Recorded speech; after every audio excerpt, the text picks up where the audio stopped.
On the evening of September 21st, 2019, law enforcement authorities swiftly reacted to a distressing domestic violence call that had emanated from an apartment in Austin, Texas. Deputy Pereira, a dedicated officer serving with the Williamson County Sheriff's Office, promptly arrived at the location. The door he knocked on belonged to the residence of Skylar Leo, a young 20-year-old woman who cohabited with her boyfriend Eric Ramirez. The call, urgently placed by a concerned neighbor, compelled the officers to investigate the situation without delay. Ms. Leo informed Deputy Pereira that Mr. Ramirez had left the apartment and didn't know his whereabouts. She also expressed her unwillingness to press charges of domestic assault. Look up for me. What's on your neck? What happened? Nothing happened. So I have witnesses saying something happened. So you're trying to protect him? No, I just really don't like dealing with y'all. I really don't want to deal with y'all. I really don't. Okay. So... I don't need to talk to you, I really don't. Do you have your ID on you or anything? No, I don't. So what's your last name? Domestic violence laws vary across states, including how abuse is defined, the charges against abusers, and mandatory reporting requirements. In Texas, officers have discretion in making arrests for domestic violence incidents. Despite Ms. Leo's reluctance to press charges, law enforcement and prosecutors can pursue criminal actions based on their investigation and evidence. Texas law emphasizes the protection of domestic violence victims, regardless of their cooperation. So, were y'all... I'm trying to figure out why your friends called the cops. What friend? Or your witnesses, whoever was over here that called us. So what? We got into an argument. Okay. That's it. Literally. Okay. It was nothing physical? Nothing physical. Where are the marks on your neck from? We got into my necklace right here. No, this right here. What is that from?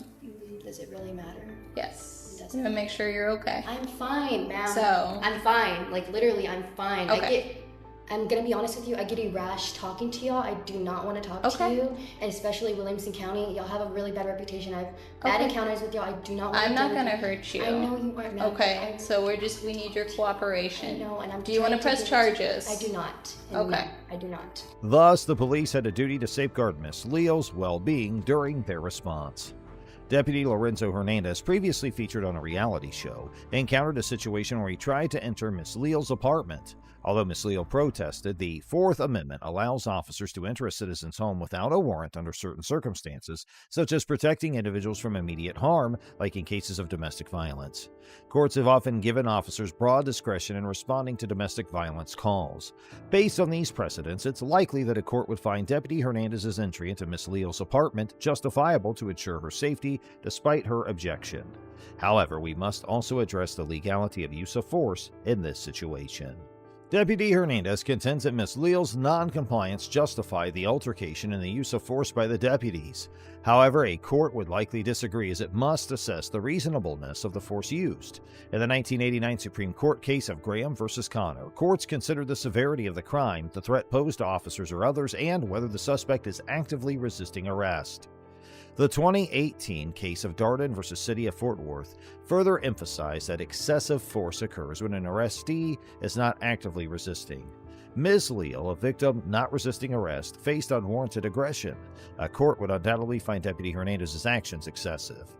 Sheriff Robert Shoddy initiated an internal investigation after an altercation, leading to Deputy Hernandez's one-day suspension. Surprisingly, Hernandez was later promoted to detective, but in January 2021, he resigned when former Sheriff Shoddy lost to current Sheriff Mike Gleason. Subsequently, Hernandez faced charges of official oppression and assault for his excessive use of force against Miss Leo. We went to my house. I'm like, well, we gotta find the guy that allegedly did this. So she didn't give direction, travel, description, anything. She's like, he left. I don't know where he went. Third level Dickerson. Satisfaction. What's up? So we need to see if this guy's inside your apartment. Who else is in here? She filed a lawsuit against him in the Williamson County Sheriff's Office on September 20th, 2021. Both the criminal charges against Hernandez and Ms. Leo's civil suit remain pending. His actions were unacceptable, rapidly escalating a peaceful situation, showing unprofessionalism and using excessive force. Went to my apartment. Yo, with what? I'm literally gonna press charges on y'all. We have a possible felony. Possible felony? Yes. For what? For who? He's not here, I'm telling you. But you don't know where he went? I don't know where he went. Okay. Like, what?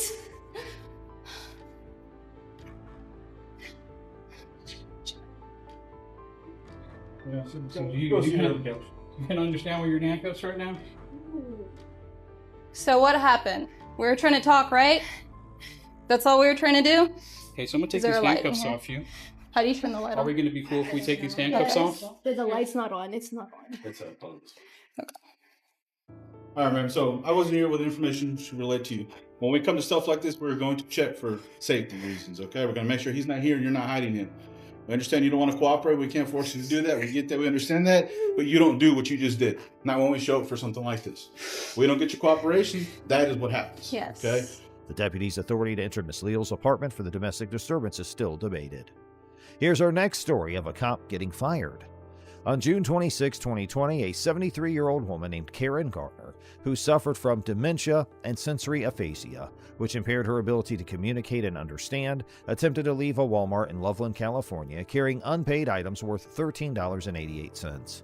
Store employees stopped her for leaving, and Miss Gardner tried to offer her a credit card to pay for the items, but they refused and took the items back.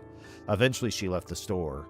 Subsequently, a Walmart employee reported the incident to the Loveland Police Department, and Officer Austin Hopp responded to the call.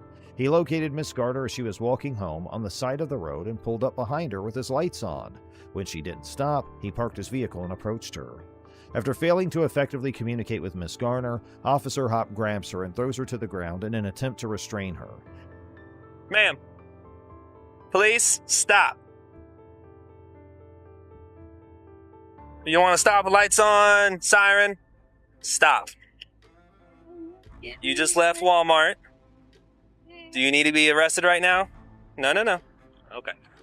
Let's stop. Miss Garner, visibly confused, repeatedly tells Officer Hopp that she's going home, as the two engage in a brief scuffle. Eventually, Officer Hopp's able to place Miss Garner into handcuffs and lead her back to his patrol car. Shortly after Officer Hopp gained control of Miss Garner, Daria Jalali arrived on the scene. The two officers, Hopp and Jalali, once again forced Miss Garner to the ground. Officer Jalali assisted Officer Hopp in restraining Miss Gardner's feet and placing her in the patrol vehicle. A concerned citizen confronted Officer Hopp about his conduct. Officer Hopp defended himself, claiming he had the authority to use force, but the citizen believed it violated department policy, Colorado law, and the U.S. Constitution. I'm not going. Why are you fighting with me? And why are you trying to slip the cuffs off? I'm going home.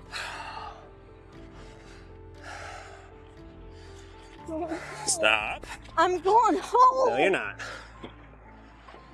Are you finished? Are you finished? We don't play this game. You understand me? If you try to kick me, oh, this is gonna be bad. I'm going home. Stop. I'm going Hey. home. I'm going home.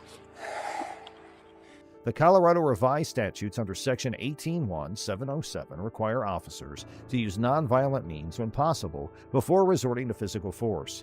However, this provision was only added through Senate Bill 20.217, effective from September 1, 2020. At the time of Miss Gardner's arrest, the statute allowed reasonable physical force for effecting an arrest. Despite her non-threatening demeanor, the officer's actions came under scrutiny. In an attempt to ascertain Miss Gardner's identity, the officers questioned her about her date of birth. However, she remained unresponsive and refused to engage with them, showing apparent signs of mental instability. Karen, I got your credit card, okay? It'll go with you. What's your date of birth, Karen? I have it. Well, you will have it with you. I will not lose it, I promise. What's your date of birth, Karen? Huh? Who's my sergeant? Yeah. Okay, well, first, I can tell you that. Sergeant Metzler, he's at the police department. You can go talk to him if you have an issue. Yeah, give me your card so I can put a report.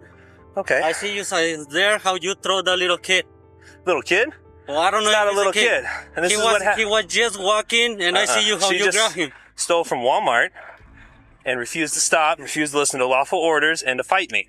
This is what happens when you fight the police. I have to use force to safely detain her. That's what this is. This isn't just some random act of aggression. Unfortunately, the officer seemed oblivious to the possibility of her suffering from dementia, despite her exhibiting symptoms of disorientation, memory loss, and disordered speech. The Loveland Police Department's policy on interactions with individuals suspected of mental illness clearly outlined the need for officers to be aware of such behaviors and to establish a compassionate connection while ensuring everyone's safety. Officer Hopp, as seen in the body camera footage, either failed to recognize these signs or deliberately disregarded the policy during his interactions with Miss Garner.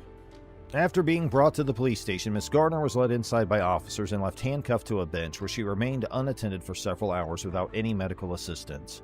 Officer Hopp's use of force resulted in severe injuries for Miss Garner, including a fractured and dislocated shoulder, a bloody nose, facial scrapes, and contusions on her knees.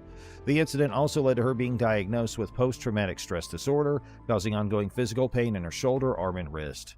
Okay, let me see your feet. Credit card. We'll get it. Oh, my credit card.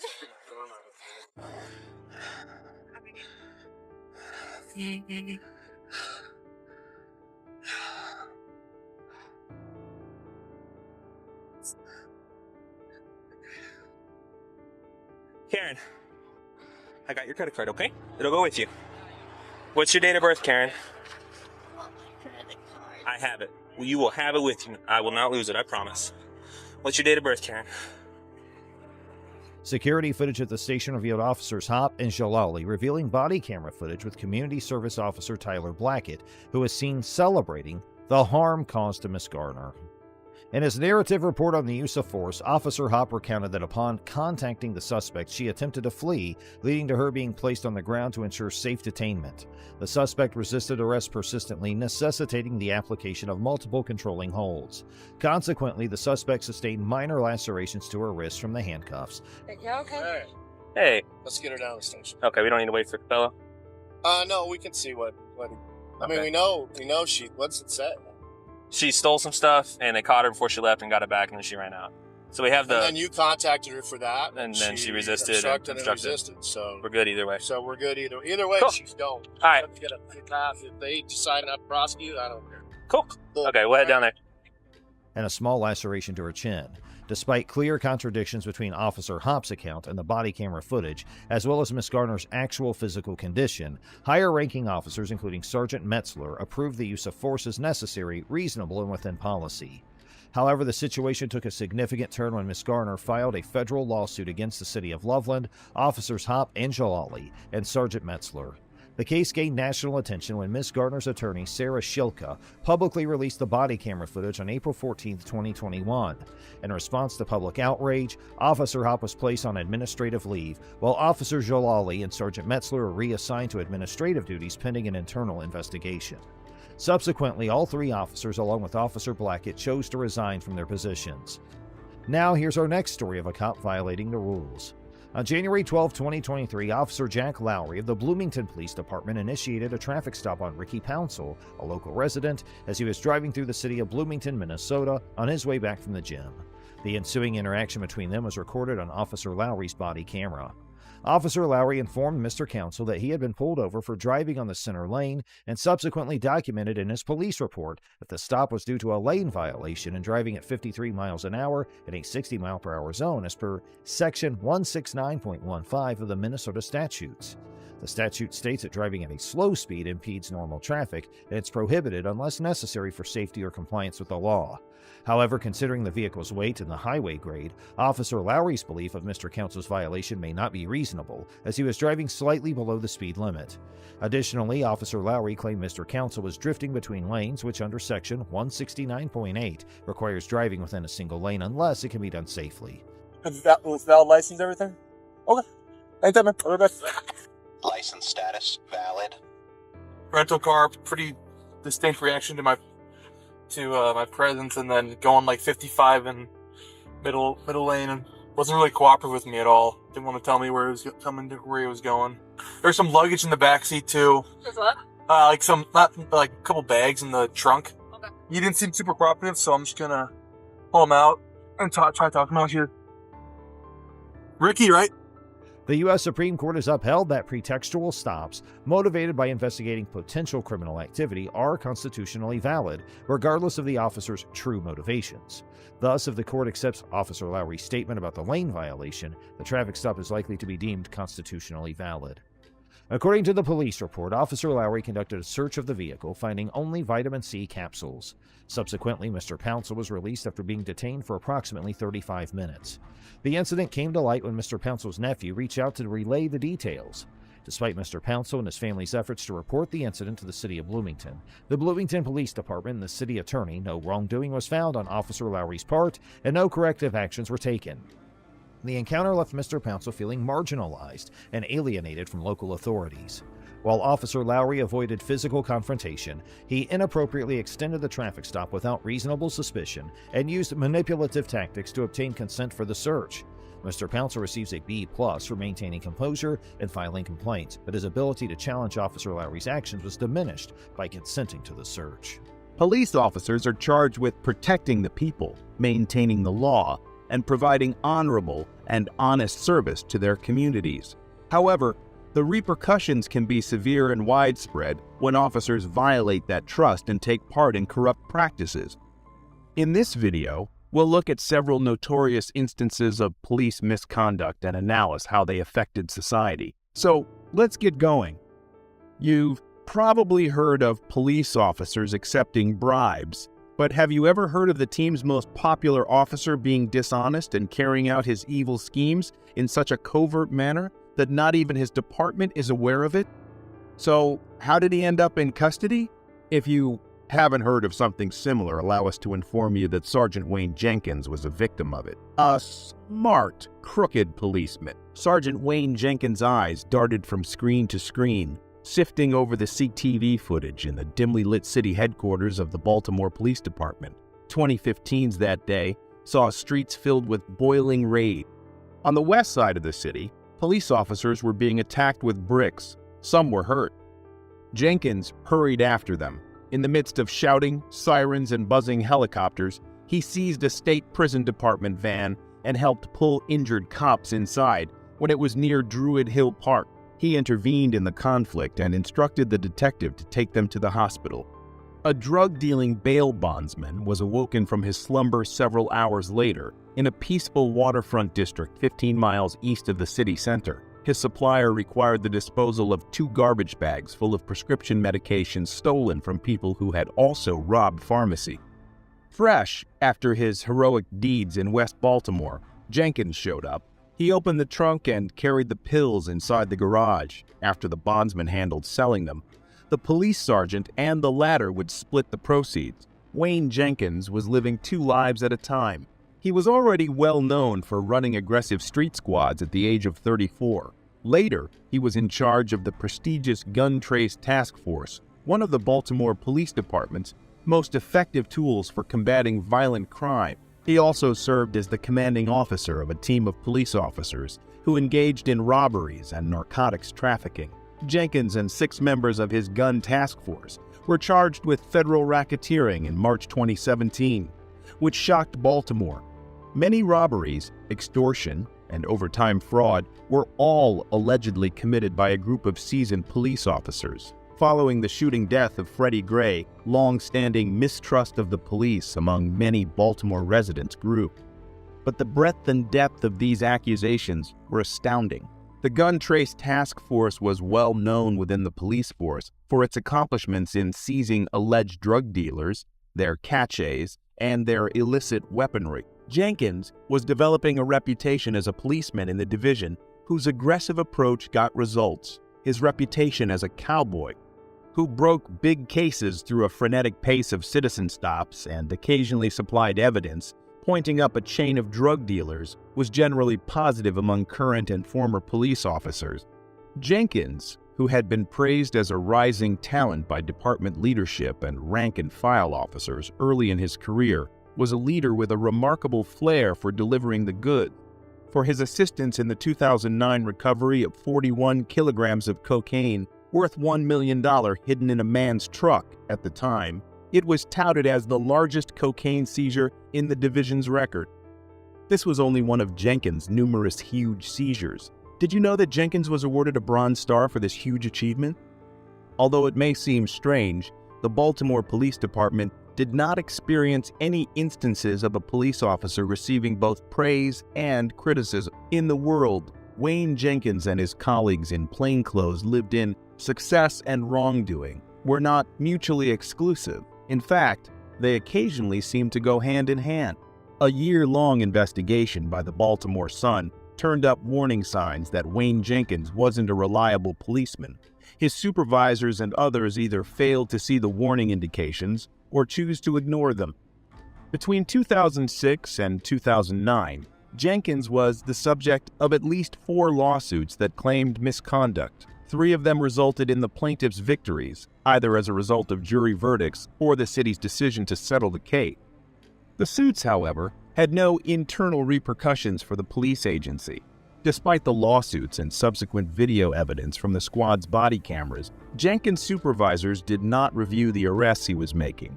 His legal defenses regularly failed in court, despite the fact that he was removing criminal suspects off the streets. 2014 saw the delivery of a surveillance video to the state's attorney's office in Baltimore's Police Integrity Division that seemed to show Jenkins perhaps putting drugs in a suspect's car. Authorities investigated the matter and even presented evidence to a grand jury, but finally determined that there wasn't enough proof to warrant an indictment. The same video reportedly led to a rare police department disciplinary probe against Jenkins, who was accused of misbehavior internally in 2015. This information comes from a copy of the case file that the Sun reviewed. The investigators proposed Jenkins be demoted and placed on paid leave, according to the department's then Internal Affairs Chief, Daryl DeSouza, who was the deputy commissioner at the time, allegedly intervened to halt the penalty. DeSouza denies remembering the encounter, despite having later served as a commissioner and currently being in jail on federal tax charges, before being named in 2016 to lead the Gun Trace Task Force, one of the most recognized plainclothes teams in the police. These allegations of misconduct were made while Jenkins was serving in a number of plainclothes units, a long time before he was appointed. It is hardly surprising that Jenkins' greatest crimes, drug trafficking and robberies, were able to flourish in Baltimore's tolerant plainclothes culture, even if they seem to have been kept secret. These devices regularly operated unattended. They were free to hold and release suspects, as well as develop informants. They sometimes discreetly stepped over the line from aggressive policing to violating civil rights. When Jenkins first started stealing is unknown. In 2011, his first theft was reported. By the time his criminal career had completely taken off, it had already involved high-profile robberies and break-ins, and he was making over $170,000 per year, in part due to overtime fraud. To learn more about their activities, the Sun obtained thousands of pages of court records, dozens of body camera recordings, hundreds of emails from the police department, and a small number of internal files. A reporter also viewed court case recordings pertaining to the arrests of the cops. Over 50 people were questioned, including victims, prosecutors, defense attorneys, and current and former police officers. Jenkins allegedly robbed some of the defense attorney's clients. According to some of the attorneys, the bulk of his co-workers, including the police and prosecutors, told the Sun they were not aware that he and his policemen were involved in any illicit behavior. A drug associate alleged that Jenkins had been gathering narcotics off the street and profiting from their illicit sale for years before he was finally found guilty following an FBI investigation. Prior to joining the Gun Trace Task Force in 2016, some of his colleagues have also acknowledged stealing after an FBI investigation into the unit revealed the crimes committed by the GATF, Jenkins, and a number of other team members were taken into custody by federal agents. In June 2018, Jenkins was sentenced to 25 years in federal prison after entering a guilty plea to charges of racketeering, robbery, and record-keeping fraud. Corrupt police officers damage the reputation of their fellow officers who obey the law and honorably and devotedly serve their communities. They damage the reputation of the entire police force and make it harder for honorable officers to carry out their duties efficiently. The integrity of the judiciary and law enforcement is threatened by corruption, an immoral and unlawful practice. In addition to breaking the law, corrupt police officers damage the public's faith by taking bribes, covering up crimes, or employing excessive force. Furthermore, dishonest police officers can cause harm to innocent people by infringing on their civil rights, making false arrests, and acting abusively. This can result in erroneous convictions, the demise of the rule of law, and a loss of confidence on the part of the general people in the competence of the legal system to uphold their rights and interests. Public safety is compromised, and the rule of law is weakened by corrupt police officers. They undermine public trust in the police and foster an atmosphere of impunity where criminals feel free to act without consequence because they know that some police officers can be purchased or intimidated. What conclusions have you drawn from Jenkins' tale? Do you have any additional examples of dishonest police officers who were punished? If so, please tell us in the comments section.